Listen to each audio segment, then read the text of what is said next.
अगर कोई व्यक्ति बड़ा बुद्धिमान ज्ञानवान लगे तो ज्ञान नहीं अज्ञान है। किस संदर्भ में इसका संकेत मिलता है बाली के प्रसंग में। सुग्रीव ने गर्जना करके भगवान राम के आदेश से बाली को लड़ने की चुनौती दिया। बाली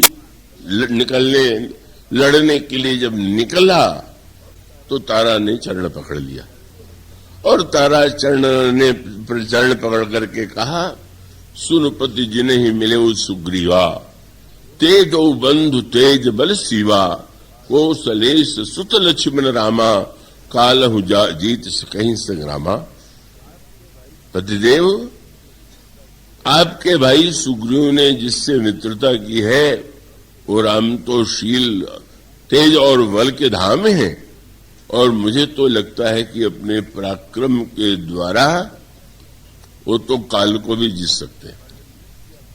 ईश्वर के रूप में ही वर्णन नहीं किया तारा ने बाली का, भगवान राम का, यही कहा कि वो महानतम बलवान।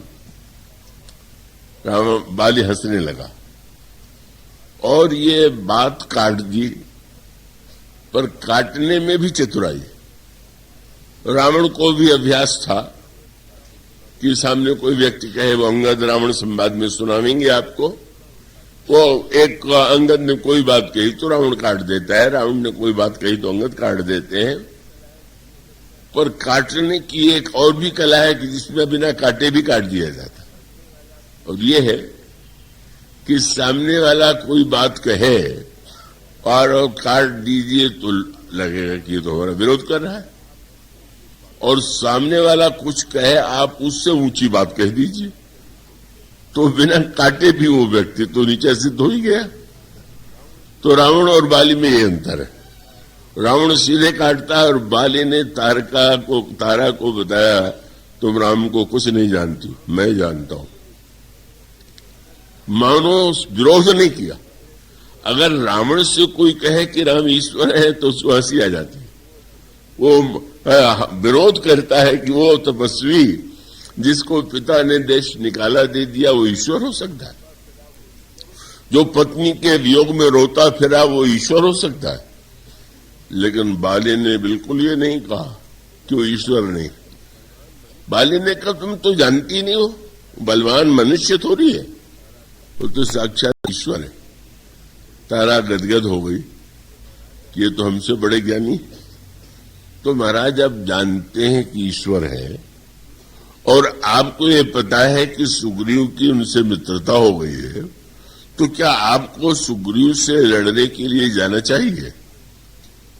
तुरंत और ऊंची भाषा, नहीं नहीं, तुम्हें ईश्वर के लक्षण का कोई अध्ययन तो है नहीं, तुम जानती नहीं कि ईश्वर का क्या लक्षण है। पतिदेव क्या लक्षण है? लक्ष्मण ने कहा, बाल सुनु भीरु प्रिय समदर्शी रघुनाथ। सारे शास्त्र कहते हैं ईश्वर सम रूप से सम में विद्यमान है, न उसे कोई प्रिय है न कोई अप्रिय है, न उसका राग है। समोहम सर्वभूतेषु समत्व का प्रतिपादन किया। राम ईश्वर है और सम होने के नाते ये हो ही नहीं सकता है कि वो सुग्रीव का पक्ष ले और मेरे ऊपर प्रहार करे, डरने की आवश्यकता नहीं। और फिर उसने सोचा, ये तो ज्ञान की भाषा हुई, तारा तर्क कर सकती है कि लगता तो ऐसा नहीं है। ये स्पष्ट सुनाई पड़ रहा है कि सुग्रीव को उन्होंने शरण में स्वीकार किया है, मित्र का स्थान दिया है, तो आप ऐसा कैसे कर सकते हैं कि वो सम है?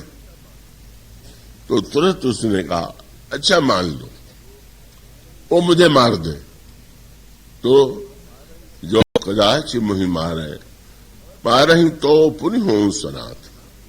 अगर वे मेरा वध कर देंगे तो मैं सनात हो जाऊंगा। इससे बढ़कर के भक्ति की भाषा क्या हो सकती है कि ईश्वर अगर मुझे मारेगा भी तो कोई बात नहीं है, मैं तो सनात हो जाऊंगा। वो स्वामी जी से किसी ने मानो पूछा होगा, लगता है बड़ा ज्ञानी और बड़ा ऊंचा भक्त दोनों ही था। गोस्वामी जी ने उस समय आप पढ़िए, बाली को क्या उपाधि दिया? न ज्ञानी की उपाधि, न भक्ति की उपाधि। पंक्ति गोस्वामी जी ने लिखी, अस कही चला महाअभिमानी। न ज्ञानी है न भक्त है, केवल अभिमानी।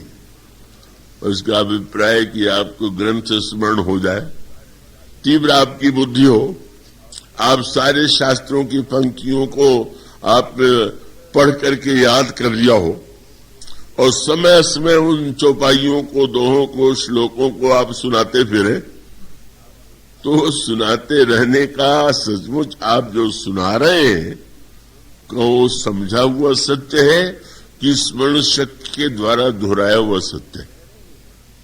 अगर आप जो कह रहे हैं उसके विरुद्ध आपका आचरण है, तो इसका अभिप्राय है कि आपकी स्मरण शक्ति अच्छी है, आपकी समझ या उस समझ का जो सदुपयोग होना चाहिए वो आपके जीवन में बिल्कुल नहीं। इसीलिए जब मेघनाथ की मृत्यु पर रानियां विलाप करने लगी तो रावण ने उनको उपदेश जो दिया, कितने वैराग्य का उपदेश था। तब 10 स्कंद विविध विधि समुझाई समनारी, नश्वर रूप जगत यह देखो हृदय विचार। रानियों, कोई दुख करने की आवश्यकता नहीं। जानती हो ये सृष्टि तो नश्वर है, सबका विनाश एक दिन निश्चित है, और इसलिए तुम्हें शोक नहीं करना चाहिए। क्या कहें, वैराग्यवान है रावण, ज्ञानी है रावण। गोस्वामी जी से रहा नहीं जाता, उन्होंने तुरंत लिख दिया, देखो तो यह रावण जो उपदेश दे रहा है संसार नश्वर है, और सारे अनर्थ केवल इसी संसार के लिए, भोगों के लिए कर रहा। तब गोस्वामी ने लिखा, तिन्ह ही ज्ञान उपदेशा रावण, और आपने मंद कथा शुभ पावन। स्वयं चरित्र आचरण बुरा और कथा बड़ी सुंदर, तो पर उपदेश कुशल बहु तेरे, जे आचरहि ते नर न गलेरे। मानो जो वाक्य कहा गया वो स्मरण शक्ति के माध्यम से नहीं, समझ के माध्यम से। ये बहुत बड़ा अंतर है, और यही अंतर मानो बताने के लिए था। क्या आप शूर्पणखा का जो वाक्य है पढ़िए तो आपको आश्चर्य होगा। शूर्पणखा ने जब रावण की आलोचना किया तो आलोचना करते हुए कई बातें कही, इसके बिना ये व्यर्थ है, इसके बिना ये व्यर्थ है।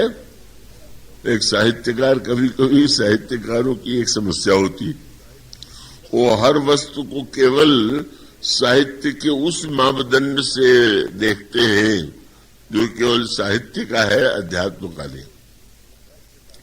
उसमें वो शूर्पणखा के वाक्यों में एक वाक्य क्या था, सबकी निंदा करते हुए, इसके बिना ये व्यर्थ है, इसके बिना ये व्यर्थ है। शूर्पणखा का वाक्य था, हरि समर्पे बिनु सत्कर्मा। जैसे भगवान को समर्पित किए बिना सत्कर्म व्यर्थ है। लीजिए, शूर्पणखा इतनी बड़ी उपदेशिका, अरे क्यों न हो भाई, रावण की बहन ही तो है, इतने महापंडित की बहन, क्या उसकी स्मरण शक्ति साधारण थी क्या? वो भी वह वाक्य दोहरा सकती है जो भक्ति शास्त्र का। गीता में भगवान ने कह दिया, करो सिदशनासी यज्जो सिददास यत तपस्या कौन्तेय तत्कुरु समर्पणम। मानो शूर्पणखा भी वही बात कर सकती है, रावण भी वही बात कर सकता है, बाल भी वही बात कह सकता है, पर वह वाक्य केवल अभिमान का परिचायक है, ज्ञान और भक्ति का नहीं। और उसका तात्पर्य क्या है कि अगर जो व्यक्ति ने कहा वो समझ के कहा तो उसका परिणाम, उसका क्या स्वरूप होगा। श्री भरत के संदर्भ में गुरु वशिष्ठ का जो एक वाक्य है वो धर्म की सर्वश्रेष्ठ व्याख्या।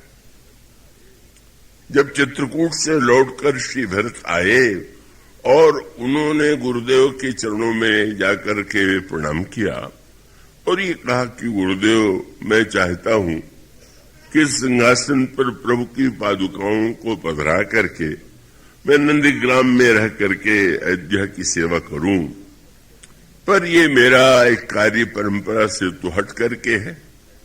अब तक तो सिंहासन पर कोई व्यक्ति ही बैठता रहा है, तो मेरा कार्य अगर ये धर्म के प्रतिकूल न हो तो मैं ऐसा करूं। उसमें गुरु वशिष्ठ ने जो वाक्य श्री भरत के लिए कहा, वो तो श्री भरत के लिए है ही है, पर वही धर्म की व्याख्या भी। उनका भरत, आज तक मैं धर्म की व्याख्या शास्त्रों के द्वारा करता रहा हूं, किंतु अब तो मेरा ये निश्चित मत हो गया कि धर्म की जितनी व्याख्या करना हो वो तुम्हारे द्वारा ही की जानी चाहिए, तुम्हारे चरित्र के द्वारा।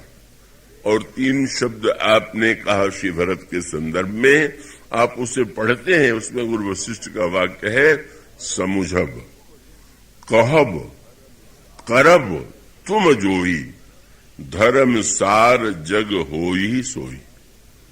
भरत, तुम जो समझोगे, जो कहोगे, जो करोगे, वही धर्म का सार होगा। और धर्म का सार भी इन्हीं 3 शब्दों में, जो समझिए वही कहिए। केवल दोहराइए मत श्लोकों को और पंक्तियों को, और जो कहिए वही करिए। तो जिसके समझने में, कहने में और करने में समानता है वो धर्म है, उसके जीवन में धर्म है। समझता कुछ है, कहता कुछ है, करता कुछ है, क्या वो व्यक्ति सचमुच वस्तुतः धर्म का तत्व जानता ही नहीं। इसलिए मानो संकेत यह था, ज्ञान के द्वारा व्यक्ति को सबसे अधिक अभिमान होता है। अब कोई व्यक्ति पद का अभिमान करे, विद्वत्ता का अभिमान करे, धन का अभिमान करे तो भी अभिमान है। पर वेदांत में तो अहम ब्रह्मास्मि, मैं ब्रह्म हूं। अब मैं ब्रह्म शब्द, अब इससे बड़ा तो कोई पद तो है नहीं। अब मैं ब्रह्म के द्वारा आपको अभिमान, आपकी अनुभूति अगर ये हो कि मैं ब्रह्म हूं और ये सब संसार में तुच्छ कीड़े मकोड़े हैं, मेरे सामने कुछ नहीं है, तो आपका ज्ञान तो सर्वथा अभिमान उत्पन्न करने वाला है। और ज्ञान की परिभाषा यही है कि ज्ञान मान जहां एको नहीं।